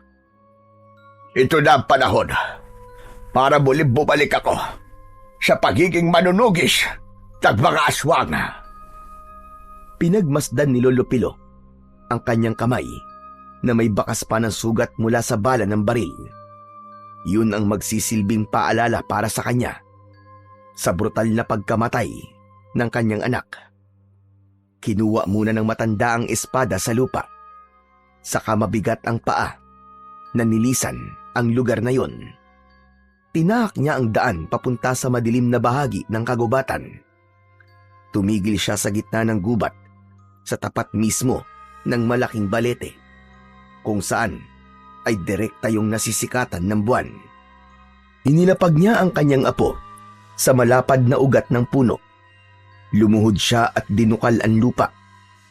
Pagkalipas ng ilang minutong paghukay, tumambad sa kanya ang isang maliit na kahon na pinaglalagyan ng medalyong tatak ng engkanto. Binuksan niya yon at inilabas sa kahon. Tinamaan yun ng liwanag ng buwan. Itinapat niya sa kanyang noo bilang bahagi ng kanyang pagriritual na magbibigay bisa sa kanyang kapangyarihan. Yun ang magsisilbing hudyat at sandata niya laban sa mga aswang na bangkilan. Habang nakaluhod, pumikit siya at idinikit ang medalyon sa kanyang noo. Ipinatong niya ang kanyang kanang kamay sa tiyan ng bata. Saka malakas na nagsalita. Aking medalyon na nakatago sa mahabang panahon. Narito ako upang bawiin ang pamamaalam sa inyo. Pakinggan mo ang kahilingan ko. Pakinggan ng hangin ang hinaing ko. Nagsusumamo ako sa ngalan ng hari ng mga engkanto na nagkaloob dito sa akin. Ibalik niyo ang bisa ng aking medalyon kasama ng agimat ng aking apo na nakahiga sa ugat ng punong ito na sa ninyong tahanan. Pakinggan niyo ako. Iparamdam niyo sa akin ang lakas ng bisa na medalyon ko bilang may-ari ng kanyang kapangyarihan. Dumagundong ang kulog at kidlat sa kalangitan. Kumalat ang liwanag na direkta ng tumama sa medalyon. Lumitaw ang mga sagisag na para bang bumalik sa loob ng medalyon. Nanginig ang kamay ni Lolo Pilo at mula sa dibdib ng kanyang apo ay lumiwanag ang suot nitong agimat. Isang palatandaan na nagkaroon na ng bisa ang medalyon. Diyos ko! Maraming salamat po. Nadagdagan ang bisa ng agimat ng apo ko. Dinidig nila ang pagsusumamo ko. Ang ibig sabihin nito, may gabay na kami ng engkantong nagbabantay sa kagubatan. Maraming salamat sa tiwala. Maraming salamat sa Diyos sa pagbibigay sa amin ng kapangyarihang ipagtanggol ang mundo laban sa lumalakas na puwersa ng kadiliman. Muling bumalik sa katahimikan ang paligid at nang manumbalik ang lakas ng medalyon ng engkanto, nakaramdam ng pagod si Lolo Pilo dahil sa malakas na enerhiyang bumalot sa kanyang katawan.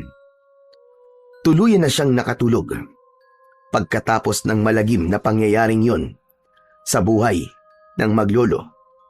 Mabilis na lumipas ang 12 taon. Ngayon, isang ganap ng manunugis ng aswang ang anak ni Terio at Sandra. Nakikiisa sa mga tao sa pagsugpo sa mga aswang na patuloy na gumagambala sa mga tao. Bilang bayarang manunugis ng aswang na bangkilan, marami na silang napapatay. Marami na rin silang naililigtas na mga buhay. Pasado 4:00 ng hapon, nakaupo ang maglolo sa ugat ng balete sa tapat ng walang buhay na lalaki na hinihinala nilang aswang.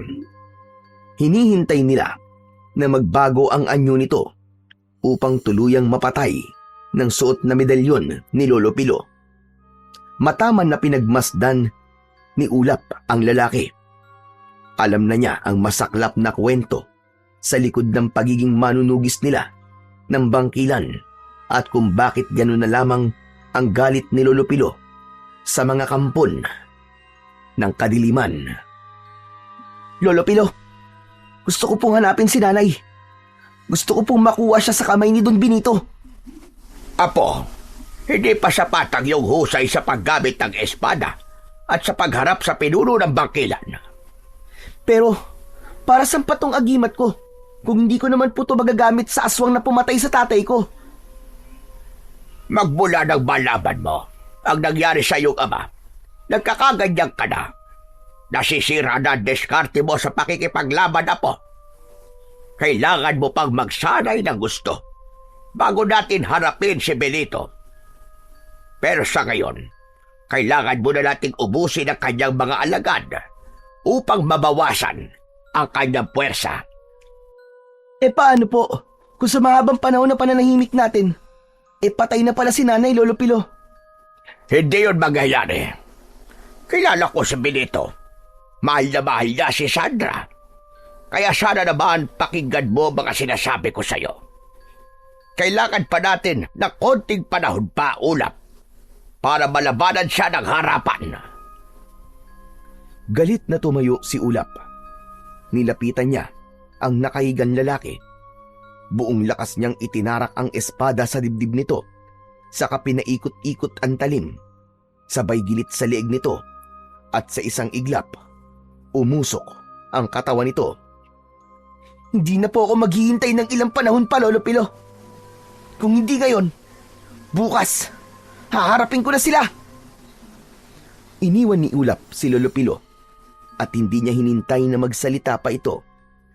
Mabilis niyang tinakandaan papasok sa kagubatan upang puntahan ang baryo na may napapabalitang pumapatay ng mga tao.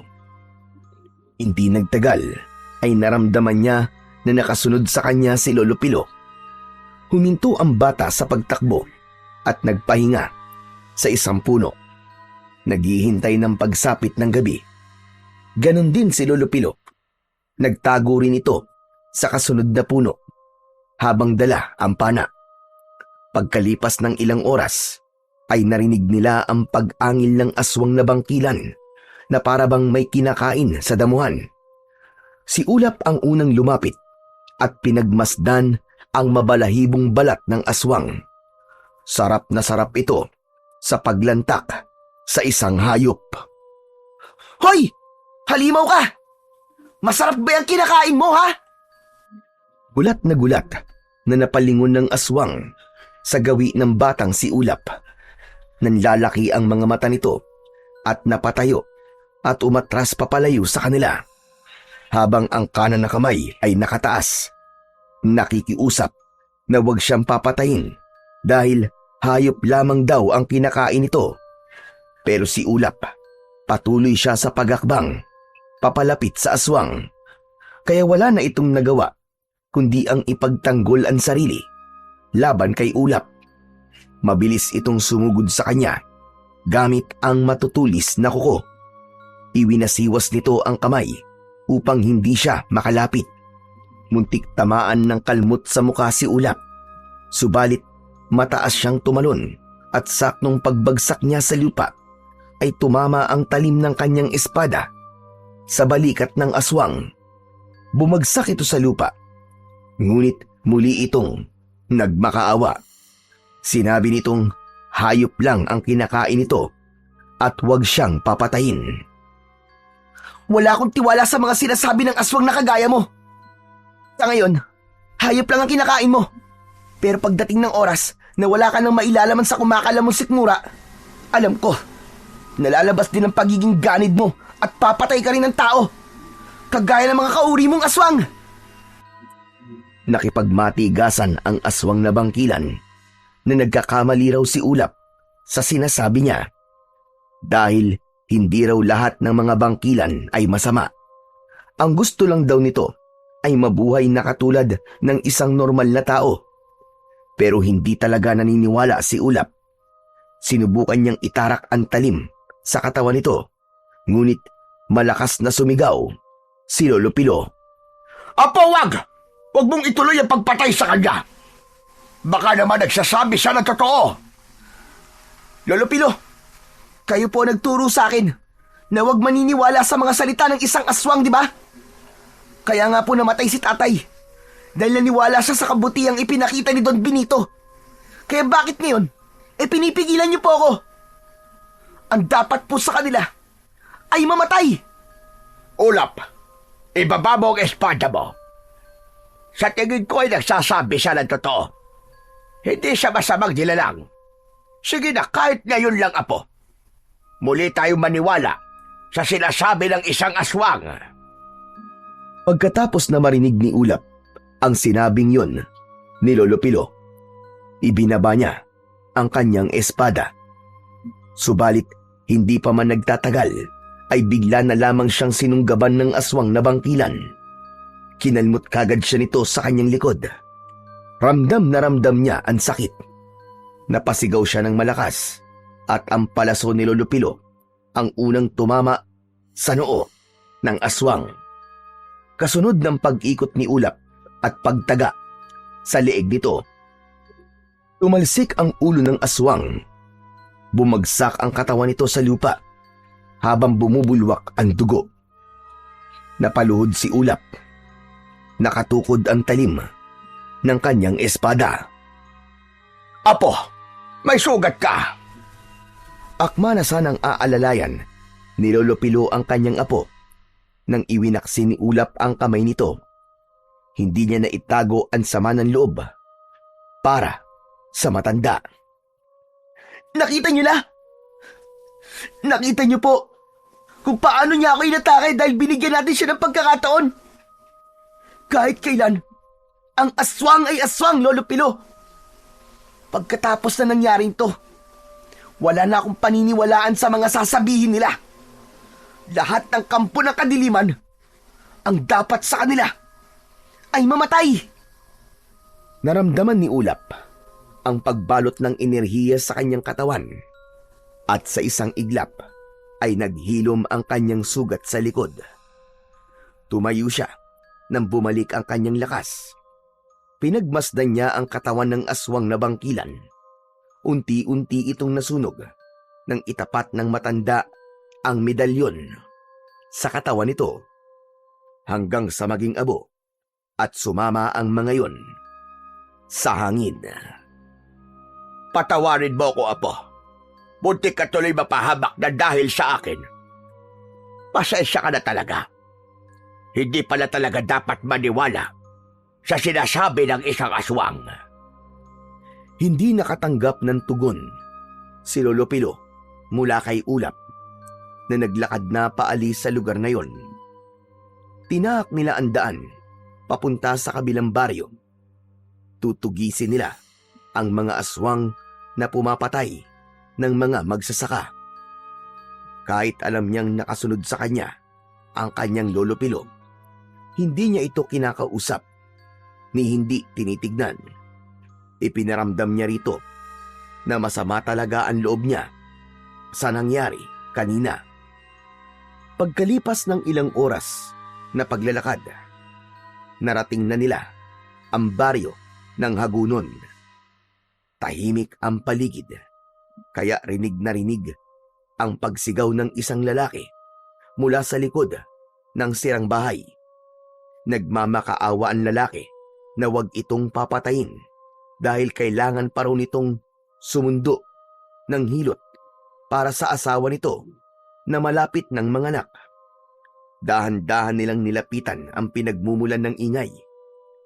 Pagsapit nila sa likod ng bahay, tumambad sa kanilang paningin ang isang aswang na bangkilan na parabang aninong nakatayo sa harap ng lalaking nakaupo sa lupa. Uminit ang suot na agimat ng batang si Ulap, kaya natitiyak niya na aswang nga ang nakikita niya. Walang puwang ang awa para sa'yo. Magpaparami lang kayo ng mga lahi. Wala kayong karapatan na magkaroon ng pamilya. Kasunod ng pagdapa ng aswang, nilantakan nito ang katawan ng lalaki. Nagkikisay ang katawan nito habang nagliliparan sa ere ang mga napunit na damit ng biktima. Sinubukan naman ni Lolo Pilo na patamaan ng palaso ang nilalang na pumatay sa lalaki. Ngunit nanlaki ang kanilang mga mata nang masalo ng kamay nito ang palaso. Umangil ito ng malakas, saka napatingin sa gawi ni Ulap. Napaatras ito at tumakbo papalayo. Hinabol ng maglolo ang aswang na bangkilan, ngunit masyadong mabilis ang nilalang. Nakita rin nila ang pagbabago sa anyo nito. Naging isang malaking ibon ito at lumipad sa impapawid, papalayo sa kanila. Sa lahat ng mga aswang na bangkilan, siya lamang ang nakatakas sa atin, Apo. Masyado siyang mabilis. Malakas at kakaiba ang husay sa pagsalo ng palaso. Natitiyak kong marami na siyang napapatay na tao dahil iba ang enerhiya na nararamdaman ko sa kanya. Nakatakas po siya dahil nagdadalawang isip na kayo sa pagpatay sa mga aswang na bangkilan, Lolo Pilo.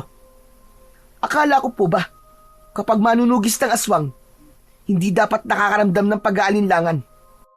Isa pa, tumanggap po tayo ng bayad mula kay Kapitan para siguraduhin ang kaligtasan ng kanyang mga nasasakupan. Pero paano po natin ipapaliwanag kay Kapitan na meron na namang isang lalaki na matay mula sa pangangalaga natin? Hindi ako nag-aalinlangan. Sadyang mabilis lang ang isang yun, Apo. Hanggang ngayon ba naman, ay masama pa rin ang loob mo sa akin. Tama kayo. Masamang masama ang loob ko dahil magmula nang malaman ko ang nangyari kay tatay, para nang sasabog ang dibdib ko. Gustong gusto ko na pumabigyan ng katarungan na nangyari sa kanya. Pero pinipigilan niyo po ako palagi. Dahil mahina ka pa, kumpara sa lakas ni Benito, Apo. Nakita mo ba ang nilalang kanina? 2 ganon o higit pa ang katumbas ni Benito. At nag-aalala ko sa iyo na baka dahil sa galit na nararamdaman mo, yan pa ang magpahamak sa iyo, Apo. Maniwala ka naman. Kahit na po, Lolo Pilo, kahit na anong mangyari, haharapin ko si Don Benito. Makikinig lamang ako sa inyo kapag napatunayan ko na kung gaano siya kalakas. Wala nang nagawa si Lolo Pilo, kundi ang pagmasdan na lamang ang kanyang apo. Sa tagal ng pagkakatayo nila sa tapat ng lalaki, ay nagulat na lamang sila nang biglang magbago ang anyo nito. Naging isa itong aswang na bangkilan. Diyos ko! Paano nangyari ito? Isa lang pong ibig sabihin yan, Lolo Pilo. May isang aswang na bangkilan ang pumapatay sa mga kapwa niya aswang. Ang ipinagtataka ko lamang po ay kung bakit niya yung ginagawa. Sa ano pong dahilan? Kung ganon, bukod sa atin, may iba pang kumakalaban kay Benito. Sa tingin ko, tauhan ito ni Benito. Pero ang bangkilan kanina, hindi pa malinaw kung ano ang totoong motibo niya. Nagtataka na napatingin na lang ang maglolo sa katawan ng aswang na unti-unting nasusunog sa kanilang harapan. Saka lang napansin ni Ulap na kaya pala kanina pa umiinit ang suot niyang agimat ay dahil aswang din ang lalaki. Pagkatapos ng kanilang pag-uusap ay naglakad na ang maglolo papalayo sa lugar na yon. Nagtungo naman sila sa maliit na baryo na madadaanan nila sa pag-uwi sa kanilang bahay. Samantala, sa mansyon naman ni Don Benito ay nagwawala sa galit ang lalaki. Nagbasag ng bote ng alak, ibinalibag ang mga upuan at lamesa at sinaktan ang mga tauhan. Bumagsak ang mga ito sa sahig. Mga walang hiya kayo! Inutil! Hanggang ngayon ay pinapasakit pa rin ang ulo ko ng mga manunugis na yan! Kumilos naman kayo! Hindi yung puro pagpapasarap na lamang sa buhay ang inaatupag din yung mga gunggong kayo! Binibigyan ko kayo ng pagkakataon na mahanap ang mga lintik na mga manunugis na yan! Kung kinakailangan na pumatay kayo na maraming tao ay gawin ninyo! Mapalabas lamang ang mga hayop na yon! Oh! Ano pang tinitingin-tingin nyo? Kumilos na kayo! Agad na umalis ang mga tauhan ni Don Benito at kagaya ng inaasahan, nilusob ng mga alagad nito ang kalapit na baryo. Sakto naman yun, napapadaan sa lugar na yon sina Lolo Pilo at Ulap. Kaya mula sa kinatatayuan ni na Lolo Pilo at Ulap ay natanaw nila ang malaking ibon na bumaba sa baryo na nasa unahan ng kanilang daanan. Sa isang iglap ay nagsababoy ramo ang mga ito. Walang kaawa-awang pinasok ng mga aswang ang kubo ng mga nakatira doon. Napuno ng sigaw ng mga tao at pag-angil ng mga aswang ang buong paligid. Agad na tumakbo si Ulap sa kinaroroonan ng mga tao at bawat lapitan niya ay sinasaksak niya ng espada sa leeg ang mga halimaw. Si Lolo Pilo naman ay panayang pagpapakawala ng palaso sa ere. Asintado ang matanda, kaya lahat ng palaso nito ay sa pagitan ng mga mata ng aswang tumatama. Pasadsad na bumabagsak sa lupa ang mga aswang na bangkilan habang umaangil dahil sa labis na sakit. Mga anak kayo ng demonyo! Wala na kayong kawala ngayon! Hindi ko hahayaan na may mabuhay pa sa inyo! Tikman niyo ang lupit ng aking pagigante! Ha! Ubod lakas na itinarak ni Ulap ang kanyang matalim na espada sa lupa. Sabay-sabay na napatalon ang mga aswang na bangkilan dahil sa malakas na epekto ng kanyang sandata sa katawan ng mga ito. Tumindi ang pag-iinit ng agimat ni Ulap na parabang nagbigay sa kanya ng karagdagang lakas at bilis. Sa pagwasiwas niya ng espada, lahat ay tinatamaan sa leeg at napupugot ang mga ulo nito. Habang si Lolo Pilo naman ay hawak ang kanyang medalyon. Itinapat yon sa lahat ng katawan ng mga aswang na napapatay ni Ulap. Kitang-kita ng lahat kung paano tinupok ng apoy ang katawan ng mga aswang na bangkilan. Sa isang iglap, nawala ang mga kalaban. Naiwan ay ang naaabong katawan ng mga ito na nagkalat sa lupa. Habang ang mga tao na nailigtas nila mula sa mga halimaw ay sobra ang pasasalamat sa kanilang mga nagawa. Sinubukan pa nga ng mga ito na bayaran sila. Subalit tumanggi ang maglolo. Nako, hindi na bale. Kahit wag nyo na kaming bayaran ng apo ko mga kasama. Masaya kaming makatulong sa inyo at nailigtas ang buhay ninyo. O papano?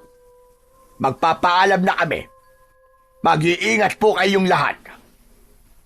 Lolo Pilo, mukhang iba po ang nararamdaman ko sa nangyayari ngayon ah. Parang isang babala po ito. Hindi po kaya? Babala? Abay, anong ibig mo sabihin, apo? Ngayon lang po nangyari to, di ba, Lolo? Dati, paisa-isa lang po ang mga aswang na bangkilan na napapatay natin. Pero ngayon, higit na po sa 20 ang sumugod sa mga tao. Nangangahulugan po yon na isang paghamon. Ipinapakita nila kung gaano sila kalakas at kahandang pumatay ng mga tao. Kaya nga, Ulap, apo, sinasabi ko sa'yo nung nakaraang gabi na iba ang mga aswang na bangkilan. Mapanganib sila. Lalo pat kaya nilang gayahin ang ayunan lahat ng uri ng mga hayop. Lubha silang delikado, apo. Kaya kung hindi natin suot itong mga kapangyarihang agimat natin, mahihirapan tayong mahulaan kung aswang ba sila o hindi. Sa nakita ko sa'yo kanina, sa paraan mo ng paggamit ng espada, masasabi kong handang-handa ka na sa isang matinding labanan.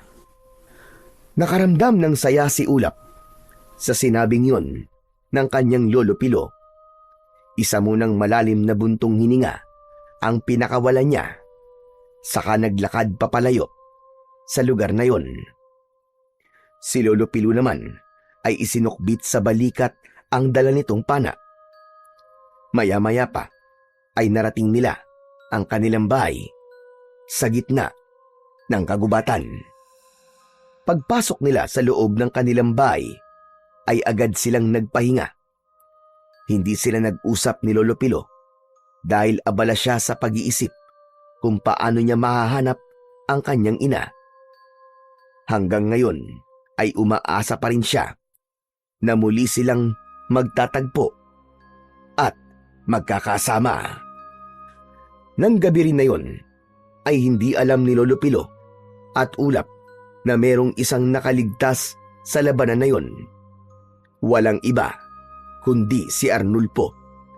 Isinumbong nito kay Don Benito ang mga nalaman at isinalaysay ang mga nangyari, kung paano namatay ang mga kasama at kung ano ang kapangyarihang taglay ng maglolong manunugis. Ang mga lintik! Buhay pa pala maglulong yun. Kung ganun, buhay pa pala ang anak ni Sandra at siya ngayon ang pumapatay sa mga tauhan ko. Hindi ako makakapayag. Walang sino man ang makakatalo sa akin kahit may kapangyarihan pa sila. Kahit kailan talaga ang hayop na matandang yun kontra sa lahat ng mga ginagawa ko. Iyan daw ang mga alagad ko, Arnulfo. Panahon na para magharap kami at sa pagkakataong ito, hinding-hindi ko nahahayaan na mabuhay pa sila. Dala ng labis na galit ni Don Benito. Nagbago kagad ang anyo nito. Biglang nagsaasong lobo na umalulong sa loob ng mansyon. Mapulang-mapula ang mga mata nito na tumitig sa bilog na buwan. Ano pa ang hinihintay mo, Arnulfo? Tipunin mo ang lahat ng mga alagad ko. Susugod tayo sa kanila. Ako naman ngayon ang aatake sa kanila. Umalis si Arnulfo sa harap ng aswang na si Don Benito sa pamamagitan ng pagpapalit nito ng anyo bilang isang ibon.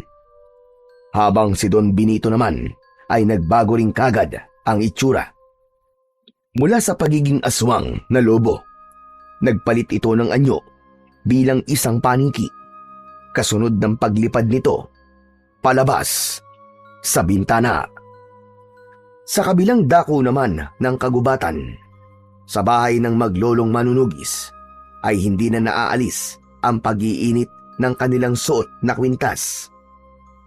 Sabay na napabalikwas pa ng bangon ang maglolo at nagkatamaan ng paningin. Hindi maaari ito. Humanda ka po. Nararamdaman ko na mayroong panganib na parating.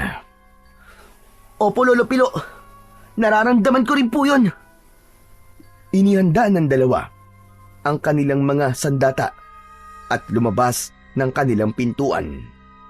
Sadya silang lumabas ng bahay at hinintay ang pagdating ng mga aswang. Pagkalipas ng kalahating minuto na paghihintay, mula sa impapawid, dumagsa ang laksa-laksang mga ibon at paniki. Bumaba ang mga yon sa lupa, kasabay ng pagbabalik sa dati nitong anyo bilang isang tao. Nakahanay ang mga yon habang nakangisi at nakatingin sa kanila. Tignan mo nga naman ang pagkakataon. Hinahanap ko kayo, pero kusa kayong nagpakita. Kayo pala ang umuubos sa mga tauhan ko. Ang buong akala ko pa naman ay patay na kayo ng apo mo, Tandang Pilo. Pero iba ka rin. Iba talaga pag masamanda mo. Kung meron man na masamanda mo at dapat mamatay sa ating dalawa, ay ikaw yon, Benito. Hindi ko makakalimutan ang ginawa mo sa anak kong hayop ka. Sisiguraduhin ko na ngayon, mamamatay ka na sa aking mga kamay. Kaya simulan mo na magdasal sa dinodiyos mong kampo ng kadiliman, dahil dumating na ang gabi ng paghukom para sa'yo. Papatayin ko kayong lahat, kasama ng mga alagad mong demonyo. Mapatay niyo man ako, Sabihin na natin na mapatay niyo ko. Pero hindi pa rin sapat yun sa buhay na kinuha ko sa inyo. Wala na si Sandra. Pinatay ko na rin siya. Pinagsaluhan namin lahat ang katawan niya hanggang sa kahuli-hulihang hibla ng kanyang laman. Dahil sa mga narinig ni Ulap, bumugso ang labis na galit sa kanyang dibdib. Mabilis siyang sumugod sa mga kalaban, ni wala siyang pinalampas na pagkakataon para pugutan ng ulo ang lahat ng bangkilan na humarang sa kanya. Habang abala sa pakikipaglaban si Ulap, si Don Benito naman ay agad nang nakapagpalit ng anyo. Muli itong naging aswang na bangkilan. Saka malakas na sumigaw at inutusan ang mga tauhan na agad salubungin si Ulap. Muling nagsababoy ramo ang mga kalaban. At bago pa man makalapit ang bata sa nakatayong si Don Benito, ay nasalag ng isang aswang na bangkilan ang pagtama ng talim ng espada ni Ulap sa pinuno ng mga ito. Ngunit nakaganti siya rito ng sipa sa muka. Bumagsak ito ng pasadsad sa lupa. Sabay tarak niya ng espada, direkta sa dibdib ng aswang. Nagkikikisay ang katawan nito habang nakabaon ang talim sa dibdib nito. Hindi pa nasiyahan si Ulap. Iwinasiwas niya ang kanyang espada at pinugutan ito ng ulo. Para sa ama ko! Para sa kanya! Ang kamatayan mong hayop ka! Hindi pa rin nagtapos. Pinagsasaksak ni Ulap ang katawan ng baboy ramo hanggang sa tuluyan na itong magkalasog-lasog. Si Lolo Pilu naman ay panayang pagpapakawala ng palaso sa ere. Pinuntirya ng matanda ang aswang na si Don Benito na umiiwas sa palaso habang tumatakbong papalapit kay Lolo Pilu. Nang makalapit ito sa matandang manunugis, ay nagpambuno ang dalawa. Bumagsak sa lupa si Lolo Pilu at nabitiwan ang hawak-hawak na pana. Akma na sanang sasaksakin ng kuko ng aswang ang matanda. Ngunit malakas naman na itinarak ni Ulap ang talim ng kanyang espada sa lupa. Tila nagkaroon ng malakas na hangin at pagyanig ang buong paligid na tila ba lumilindol. Kaya natumba ang mga kalaban, pati na rin ang pinuno ng mga aswang na si Don Benito. Ano pang hinihintay niyong lahat, mga gunggong? Sugurin niyo ang bata! Isang tambak kayong mga inutil! Patayin niyo siya! Hindi pa man halos nakakabangon ang mga aswang, ay biglang dumating ang isa pang aswang na bangkilan at walang awa nitong niluray-luray ang katawan ng kapwa nito aswang. Nabaling ang atensyon nilang lahat sa bagong dating na bangkilan. May pagtatakaman sa isip ni Ulap, ay agad na rin siyang kumilos para harapin si Don Benito. Inatake niya ito ng taga, ngunit nakakaiwas ito. Gumanti naman si Don Benito sa kanya. Isang malakas na suntok ang pinakawalan nito at tumama sa tiyan ni Ulap. Bumagsak siya ng pasadsad sa lupa. Nang makita naman ni Lolo Pilu ang nangyari sa kanyang apo, kinuha niya agad ang pana at nagpakawala ng palaso sa ere. Tumama yun sa braso ni Don Benito. Kita nila na pinutol nito ang palaso at muling umatake sa maglolo. Saktong paglapit ni Don Benito sa dalawa, ay humarang ang isang aswang na bagong dating kanina. Ito ang sumalo sa kamao ni Don Benito. Nagpagulong-gulong ang dalawa sa lupa habang nagpapambuno. Nagpapalitan ang mga ito ng kagat at kalmot sa bawat isa. Lolo Pilu, meron tumutulong sa atin ng isang bangkilan at hindi po ako maaaring magkamali. Siya rin po nakita natin na pumatay sa lalaking naging aswang. Hindi ako sigurado kung siya apo. Ngunit, kagaya na sinabi mo, mahirap na magtiwala sa kabaitan na ipinapakita nila. Kaya ang dapat sa kanila ay mamatay ng lahat. Itinaas ni Lolo Pilo ang pana habang hawak ang palaso. Nakatutok yon sa likod ng pinuno ng mga aswang na bangkilan na si Don Benito. Kasabay ng pagbitaw niya sa tali, ang pagtama naman ng palaso sa likod ng aswang na si Don Benito. Umangil ito at napasigaw ng malakas. Sinamantala naman ni Ulap ang pagkakataon na yon.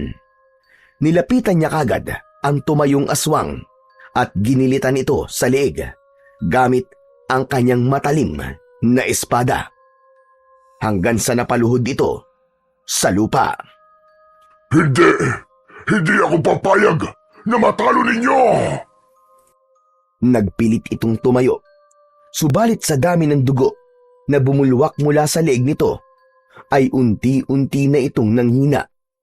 Habang ang isang aswang na bangkila naman na una na nitong nakalaban, ginamit ang matutulis na kuko at dinukot nito ang puso ng aswang. Ipinakita ng aswang na bangkilan kung paano nito nilantakan ang puso nito mismo sa harap ni Don Benito. Dilat ang mga mata na bumagsak sa lupa ang pinuno, habang ang bangkila naman na tumulong sa kanila ay lumayo kina Lolo Pilo at Ulap. Itinapat ni Lolo Pilo ang medalyon sa wala ng buhay na katawan ni Don Benito. Mula sa kanyang harapan ay unti-unti itong nilamon ng apoy hanggang sa maging abo ito. Itinago ni Lolo Pilo ang medalyon habang ang agimat naman ni Ulap ay nagliwanag at ginamot ang mga tinamo niyang sugat sa katawan. Ikaw, aswang na bangkilan. Sino ka? Bakit mo kami tinutulungan ng apo ko? Magsalita ka! Hindi nakatanggap ng tugon si Lolo Pilo mula sa aswang. Sa halip, unti-unting naglaho ang pagiging bangkila nito hanggang sa bumalik ito sa pagiging tao. Sa una ay hindi kagad nakilala ni Lolo Pilo ang babae dahil gumanda ito at mas bumata pa ang itsura.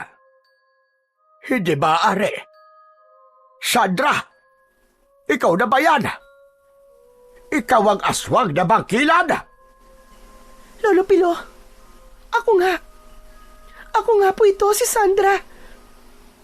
Sus Mariosep, ang akala ko ay patay ka na, kagaya na sinabi ni Benito kanina.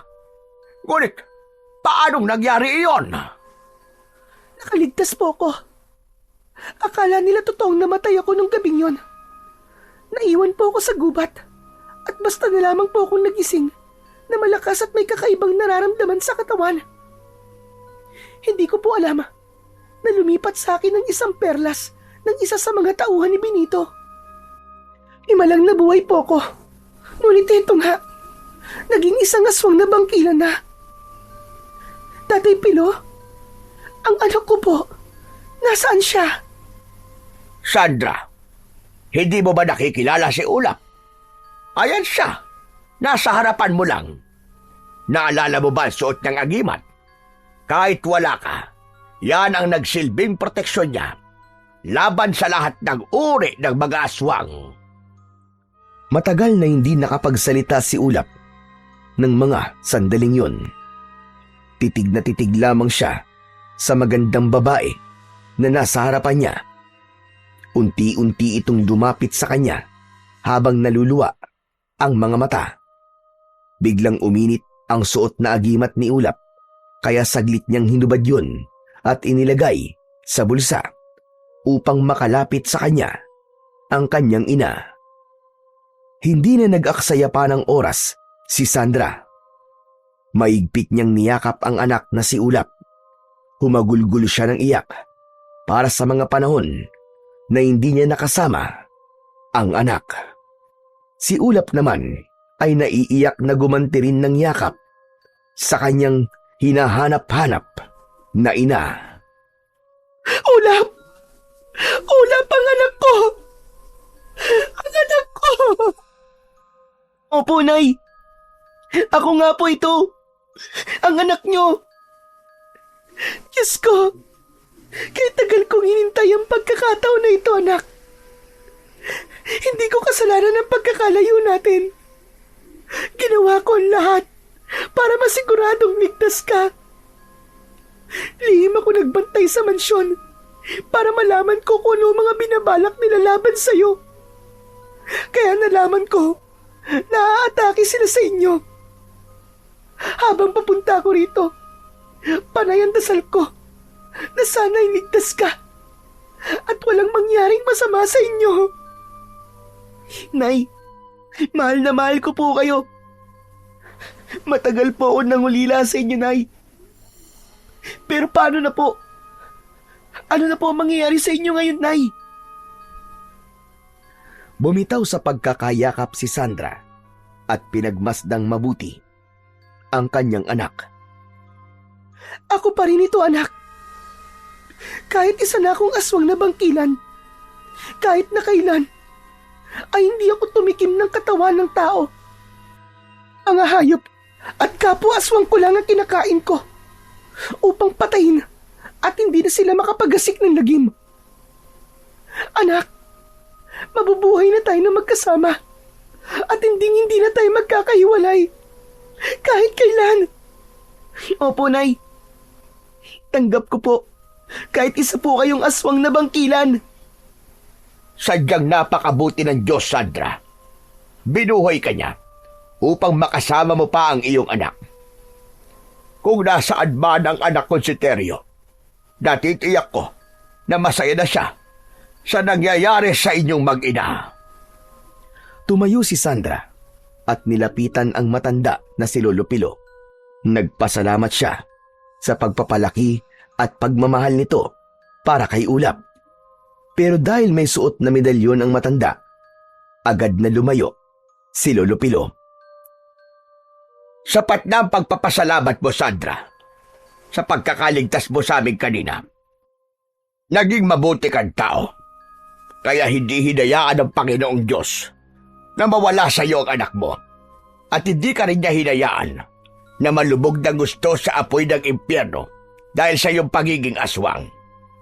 Mas nangibabaw pa rin sa iyo ang kabutihan at pagmamahal.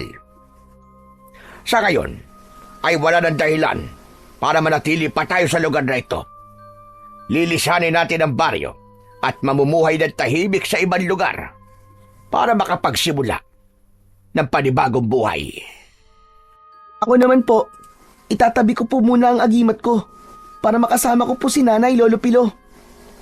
Hindi na tayo magiging manunugis ng aswang na bangkilan na po, sapagkat tuluyan na nating natalo ang mga alagad ni Benito. Kung meron man na bangkilan o mga aswang na manggugulo sa mga tao, si Sandra na ang makakalaban nila. Siyempre po, lalabanan ko po sila dahil ang paggawa ng kabutihan ay walang pinipiling anyo. Kahit isang aswang ay may karapatan pa rin naman na pumanig sa kabutihan dahil tayo po mismo ang pumipili sa ating landas na tatahakin. Masayang naglakad papalayo ang tatlo habang naiwan ang mga nagkalat na abo sa kagubatan. Muling naibalik ang lupain na kinamkam ni Don Benito sa mga tao at walang sino man ang nakakaalam sa kung ano ang totoong nangyari sa asenderong si Don Benito. Magmula rin ng gabing yun ay bumalik na ang katahimikan sa buong baryo. Si Sandra ay nag-alaga na lamang ng mga hayop na maaari niyang gawing pagkain sa oras na magugutom siya. Habang si Ulap naman ay nagpatuloy sa pag-aaral bilang isang mabuting bata na tagapagpatupad ng katahimikan sa kanilang paaralan. Samantalang si Lolo Pilo naman ay tuluyang namaalam sa medalyon. Isinaoli niya ang medalyon sa mahiwagang puno ng balete. Saka nagpasalamat bago umalis sa lugar na yon. Marami ang nabibiktima ng mga huwad na pagpapakita ng kabutihan sa tao. Iyon pala ay merong masamang hangarin sa kapwa. Subalit ang kayamanan, kapangyarihan at lupain na naipon sa lupa ay hindi kailanman madadala sa hukay. Kaya mas mabuting maging mayaman ka sa pananampalataya sa Panginoon kaysa ang mag-ipon ka ng yaman sa lupa.